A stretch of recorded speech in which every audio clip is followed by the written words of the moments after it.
علی علی حق ہے، علی حق ہے، علی حق ہے، علی علی جدھر حق ہے ادھر مولا، جدھر حق ہے ادھر مولا، جدھر مولا ادھر حق ہے۔ موضوع پر انہوں نے کتاب لکھی ہے، جبھی ان کا نام صاحب مکیال المکارم۔ 47 سال کی عمر میں ہی ان کو بہائیوں نے شہید کر دیا تھا۔ اس زمانے میں یہ جو بہائی فرقہ ہے ایران کے اندر بھی ہے، یہ کافی بڑھ رہا تھا اور اپنے پر پھیلا رہا تھا ایک لحاظ سے، تو انہوں نے بہائیت کا مقابلہ کیا تھا اور بہرحال پھر بہائیوں نے ہی ان کو زہر دے کر شہید کیا اور صرف 47 سال کی عمر میں یہ شہید ہو گئے۔ تو اس سے پہلے جب یہ ہاسپٹل میں ایڈمٹ تھے تو ان کے مرتضی موحد ابتہی جو ان کے داماد تھے وہ یہ نقل کرتے ہیں کہ وہاں پر انہوں نے کہا تھا کہ بس امیر المومنین میرے پاس آیا ہی چاہتے ہیں، یعنی ان کو ظاہر کے اندازہ ہو گیا تھا، زہر دے دیا گیا تھا کہ اب یہ جام شہادت کو نوش فرمانے والے۔ تو بہرحال یہ اپنے زمانے میں بھی بڑے ریاضیات کیا کرتے تھے اور عمل، یعنی ہمارے علماء اپنے نفس ثانی اس کو توڑنے کے لیے اور اپنی روحانیت کو بلند کرنے کے لیے مسجد سہلہ کا ایک عمل کرتے تھے جو شب بدھ کو ہوتا تھا۔ اور پھر یہ کہتے ہیں کہ شب بدھ، اب تو خیر مسجد سہلہ بہت ہی پرشکو ہو چکی ہے، لیکن اس زمانے میں جو مسجد سہلہ تھی تو بہرحال اس کے اندر یہ عمل انہوں نے کیا تھا اپنی روحانیت کو قوی کرنے کے لیے۔ اور پھر اس کے بعد کہتے ہیں کہ فجر کے وقت میری ملاقات کچھ رجال الغیب سے ہوئی۔ رجال الغیب ویسے تو دیکھیے صوفیہ کی ایک اصطلاح ہے، وہ اپنی اس میں استعمال کرتے ہیں، لیکن ہمارے ہاں بھی اس لحاظ سے یہ آتی ہے کہ دیکھیے کچھ شخصیات ایسی ہیں، امام زمانہ کے سلسلے میں یہ گفتگو آتی ہے کہ ان کے ابدال ہوں گے اور ابرار ہوں گے اور اخیار ہوں گے اور نجبا ہوں گے، اور اس طرح سے ان کی ایک، یعنی سمجھیں کہ اولیاء اللہ کی ایک مختلف جماعتیں ہیں۔ تو ان سے انہوں نے پوچھا کہ آخر کون سا ہم ایسا جو ہے وہ عمل کریں کہ جس سے ہم ساری اپنی حاجات کو قبول کروا لیں۔ ایک ہوتا ہے نا کہ مخصوص حاجات کے لیے مخصوص اعمال ہوتے ہیں، تو فرماتے ہیں کہ رجال الغیب نے ان کو یہ بات بتائی کہ ہمارے علم میں کوئی بھی عمل ایسا نہیں ہے جو درود سے بڑھ کر ہو کہ جس کو پڑھنے سے اپنی تمام حاجات کو قبول انسان کروا لے۔ اور انہوں نے پھر رجال الغیب نے فرماتے ہیں ان اولیاء اللہ نے ان کو ہدایت کی کہ عام دنوں کے اندر روزانہ کم سے کم 100 دفعہ درود پڑھا کرو اور جمعے کے روز 1000 دفعہ درود پڑھا کرو۔ اور وہ فرماتے ہیں کہ رجال الغیب نے کہا کہ اس کے اس قدر فوائد ہیں، یعنی عام دنوں میں 100 دفعہ پڑھنے کے اور جمعے کے روز 1000 دفعہ پڑھنے کے، کہ زبانیں اس کو بیان کرنے سے عاجز، اس قدر فوائد رکھتا ہے۔ تو انشاءاللہ آپ کوشش کر کے دیکھیں کہ روزانہ کم سے کم ایک تسبیح درود کی پڑھیں، اور جمعہ خصوصیت کے ساتھ ابھی آگے چل کر کچھ روایت ہم پیش بھی کریں گے کہ درود کے حوالے سے جمعے کی ایک بڑی خصوصی اہمیت ہے، تو اس دن جو ہے وہ 1000 دفعہ پڑھا جائے۔ تو بہرحال آیت اللہ تقی موسوی اصفہانی انہوں نے یہ عمل جو ہے وہ بتایا ہے، جو کہ ان کو ایک لحاظ سے اس انداز سے غیبی طور پر بات بتائی گئی کہ روزانہ 100 دفعہ اور جمعے کے روز 1000 دفعہ اس کو پڑھا جائے۔ اچھا، ہر واجب نماز کے بعد 10 مرتبہ درود پڑھنے کی بڑی فضیلت، یہاں تک کہ پیغمبر اکرم نے یہ جملے ارشاد فرمائے ہیں کہ اللہم صلی علی محمد وعلی محمد، کہ قیامت کے دن حضرت ابراہیم علیہ السلام کی کرسی دائیں طرف عرش کے رکھی جائے گی جہاں پہ وہ براجمان ہوں گے، اور میرے سامنے علی کھڑے ہوئے ہوں گے اور میرے پیچھے میری تمام امت کھڑی ہوئی ہوگی اپنے اپنے درجات کے مطابق، اور اس موقع پر میرے سب سے زیادہ قریب وہ افراد ہوں گے جو ہر واجب نماز کے بعد 10 مرتبہ درود پڑھتے ہوں گے، یہاں تک کہ اس درود پڑھنے کی وجہ سے، ہر واجب نماز کے بعد 10 دفعہ درود پڑھنے کی وجہ سے وہ میرے اتنے قریب ہوں گے کہ میں ان کو دیکھ سکوں گا اور وہ مجھے دیکھ سکیں گے، اور ان کا چہرہ قیامت کے دن 14ویں کے چاند کی طرح سے چمک رہا ہوگا۔ اللہم صلی علی محمد وعلی محمد، یعنی پوری امت کھڑی ہوئی ہوگی، کتنی قیامت تک آنے والی امت ہے، سب کی سب ہوگی کہ تو دیکھا جائے کسی کا نمبر تو اتنا ہزاروں میل کے فاصلے پہ مثلا ہوگا، لاکھوں میل کے فاصلے پہ پیغمبر کے ہوگا، تو پیغمبر نے فرمایا کہ اس موقع پر وہ افراد انتہا سے زیادہ مجھ سے قریب ہو جائیں گے، اتنے قریب کہ وہ مجھے دیکھیں گے، میں ان کو دیکھوں گا، جو ہر واجب نماز کے بعد 10 دفعہ صلوات بھیجتے ہوں۔ تو بہرحال یہ اپنی زندگیوں میں رائج کرنا چاہیے، چیزوں کو لے کر آئیں، ڈسٹریبیوٹ کریں، تاکہ ان تمام حدیثوں کے فوائد آپ کو مل سکیں، جو جیسے کہ پیغمبر اکرم صلی اللہ علیہ وآلہ وسلم فرماتے ہیں کہ جو مجھ پر جمعے کے دن 100 مرتبہ درود بھیجے گا، خدا اس کے 80 سال کے گناہوں کو بخش دے گا۔ تو یہاں پر 100 کا تذکرہ جو ہے وہ یہ آیا ہے، تو اس کا مطلب ہے کہ یہ والی چیز 100 کا عدد جو ہے اس میں ہے۔ یہ چھٹے امام فرماتے ہیں قیامت کے دن جب تمام اعمال مجسم ہو کر سامنے آئیں گے تو جمعے کا دن دلہن کی طرح سے سجا ہوا خوبصورت نظر آ رہا ہوگا، اور بہشت کے دروازے پہ کھڑا ہو کر جو لوگ جمعے کے دن کثرت سے درود پڑھتے ہوں گے ان کی شفاعت کرے گا۔ راوی نے پوچھا کتنی اور کس وقت پڑھا جائے؟ امام نے فرمایا 100 مرتبہ عصر کے وقت۔ تو 100 مرتبہ وقت عصر جو ہے اس کو اگر پڑھا جائے تو اچھا عصر کا وقت کون سا ہے؟ ویسے آیت اللہ سیستانی کے نزدیک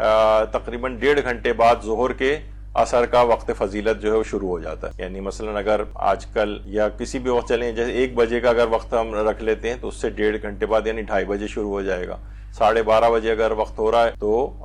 2 بجے جو ہے وہ عصر کا وقت فضیلت شروع ہو جائے گا۔ تو بہرحال 100 مرتبہ عصر کے وقت امام نے یہ فرمایا۔ اور 5ویں امام یہ فرماتے ہیں کہ میرے نزدیک جمعے کے دن محمد و آل محمد پر درود بھیجنے سے بہتر کوئی عبادت ہی نہیں۔ جمعے کے دن بڑی خصوصیت ہے درود بھیجنے کی۔ اس دن تو آپ نے ابھی سنا کہ 1000 دفعہ کا عدد بھی جو ہے وہ بھی پورا کیا جائے۔ تو کبھی خاص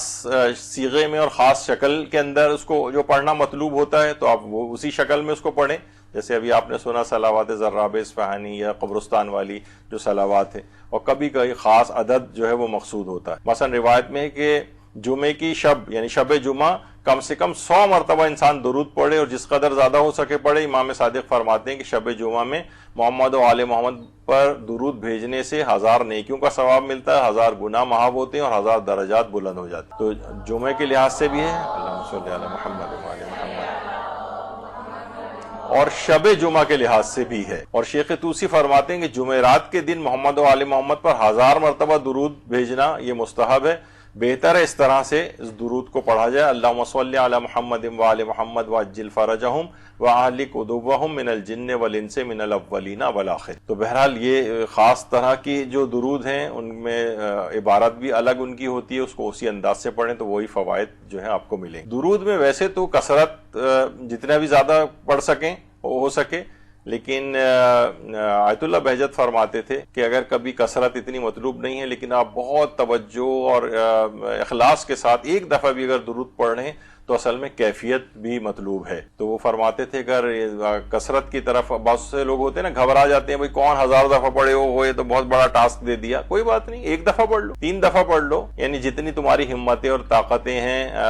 اتنی دفعہ پڑھ لو، لیکن یہ کہ بہرحال کیفیت کے ساتھ پڑھو، دل لگا کے پڑھو، اخلاص کے ساتھ پڑھو، متوجہ ہو کر پڑھو، اس کی اہمیت کو جانتے ہوئے پڑھو۔ تو یہ یہاں پر کیفیت مطلوب ہے، کمیت اتنی مطلوب نہیں۔ اچھا پچھلی دفعہ بھی آیا تھا کہ اللہم صلی علی محمد و آل محمد وعجل فرجہم، جب یہ ہم پڑھتے ہیں نا تو اصل میں اگر دیکھا جائے تو درود و آل محمد پہ ختم ہو گیا، لیکن وعجل فرجہم کا جب اضافہ ہوتا ہے تو اس وقت یہ 2 دعاؤں میں تبدیل ہو جاتا ہے۔ ایک تو یہی دعا جو ہم نے اللہم صلی علی محمد و آل محمد، یہ ایک دعا کمپلیٹ تھی، وعجل فرجہم یہ دوسری دعا ہے جو اس کے ساتھ ہے۔ تو اس میں ثواب اور فائدہ بینیفٹ اور بہت زیادہ۔ ابھی جو میں نے صاحب مکیال المکارم کا نام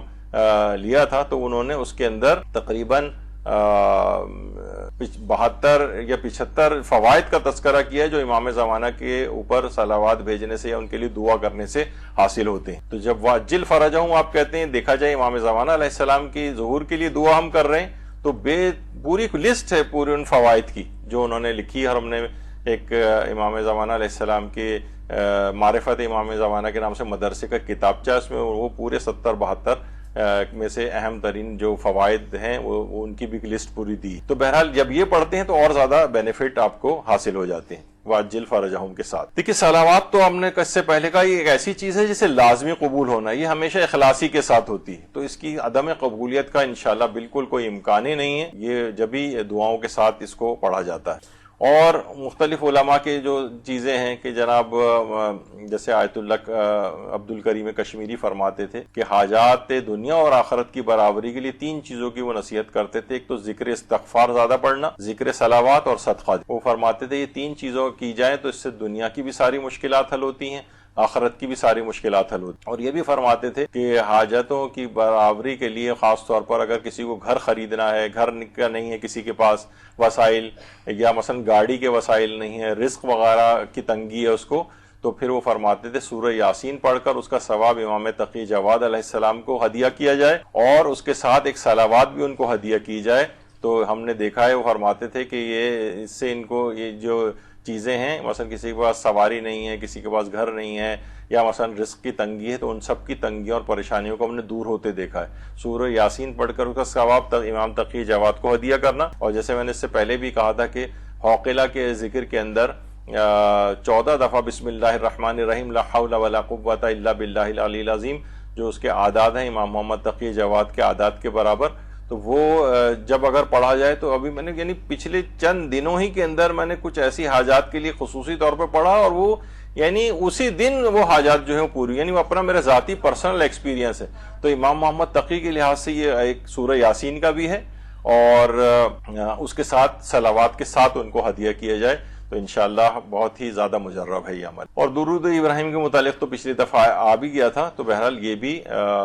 ہمارے برادران اہل سنت بھی پڑھتے ہیں، اور اس کا شروع ہی ایسا ہوتا ہے اللہم صلی علی محمد وعلی آل محمد، پھر کما صلیت علی ابراہیم وعلی آل ابراہیم انک حمید مجید وغیرہ۔ تو وہ تو درود جو اصل یعنی وہ ہے وہ تو آ ہی گیا اس میں، پھر اس کے بعد اس میں مزید ایڈیشن بھی ہے تو اس کو بھی پڑھنے میں کوئی حرج نہیں۔ اور ایک خاص خصوصیت کے ساتھ ایک موقع کہ رسول اکرم صلی اللہ علیہ وآلہ وسلم فرماتے ہیں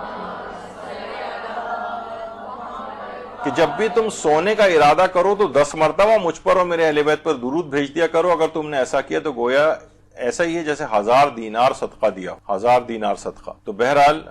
یہ سونے سے پہلے بھی انسان اپنے اس میں رکھے، کچھ سونے سے پہلے ابھی ہمارا ایک نشست ہماری ایک اور گفتگو آئے گی، وہ بھی کم سے کم 2 یا 3 نشستوں پر ہوگی، وہ بھی آپ حیران ہوں گے کہ اس کے لیے اتنی نیند سے متعلق فقہی احکام بھی اور نیند سے متعلق جتنے بھی اور اسلام کے احکام ہیں اس موضوع پر، یعنی انسان واقعی اگر دیکھے تو اپنی زندگی کا 1/3 حصہ وہ سو کر گزارتا ہے، تو کتنی اہمیت ہے ان کو کیوں ایسا ضائع ہونے دیں کہ بس سو کے 8 گھنٹے ہم ایسے لیٹے ہوئے ہیں کہ ہمیں کسی تو اس کو بھی پروڈکٹیو کیسے بنائے، تو اس موضوع پہ انشاءاللہ آئے گا۔ تو وہ درود اس میں یہ ہے کہ سونے سے پہلے درود بھیج کر اگر سوئے 10 مرتبہ تو اتنا زیادہ صدقہ دینے کا اس کو ثواب ملتا ہے۔ کچھ خاص دن ہے جیسے روز غدیر ہے، اس میں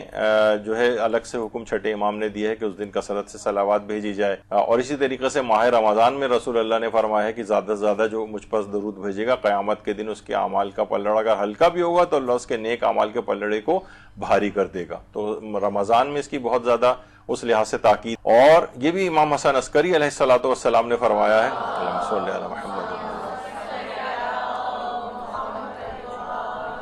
کہ ذکر خدا کرو، موت کو یاد رکھو، تلاوت قرآن کرو اور نبی پر درود کثرت سے بھیجو، کیونکہ رسول خدا پر درود 10 نیکیوں کے برابر۔ تو یہ مستقل انسان کو چاہیے، اور پھر یہ بھی کہا گیا ہے کہ دعاؤں کی قبولیت کا باعث بھی اور اعمال کے پاکیزہ ہونے کا باعث بھی، یعنی ہمارے اعمال پاکیزہ ہو جاتے۔ کتنے ایسے ہیں ہمارے ریاکاریوں کی نیتیں آ جاتی ہیں، دنیا دکھاوے کی نیتیں آ جاتی ہیں، شہرت کی نیت آ جاتی ہے، اور فساد نیت جو ہے بہت ساری آ جاتی ہیں، تو وہ سب اعمال بھی پاکیزہ تر ہوتے چلے جاتے ہیں، ہمارے اعمال سارے غیر الہی اس میں سے نیتیں نکل جاتی ہیں درود پڑھنے کی وجہ سے۔ اور دعائیں تو ہماری قبول ہوتی ہیں، ورنہ دعائیں جو ہیں وہ آسمان کے وہاں جو پردے ہیں حجابات میں چھپی رہتی ہیں اور وہ بلند ہی نہیں ہو پاتی کہ اللہ ان کو قبول کرے۔ تو بہرحال درود ساتھ میں ہونا چاہیے، رحمت خدا درود پڑھنے سے جو ہے شامل حال ہو جاتی ہے۔ علی علی حق ہے، علی حق ہے، علی حق ہے، علی علی جدھر حق ہے ادھر مولا، جدھر حق ہے ادھر مولا، جدھر مولا ادھر حق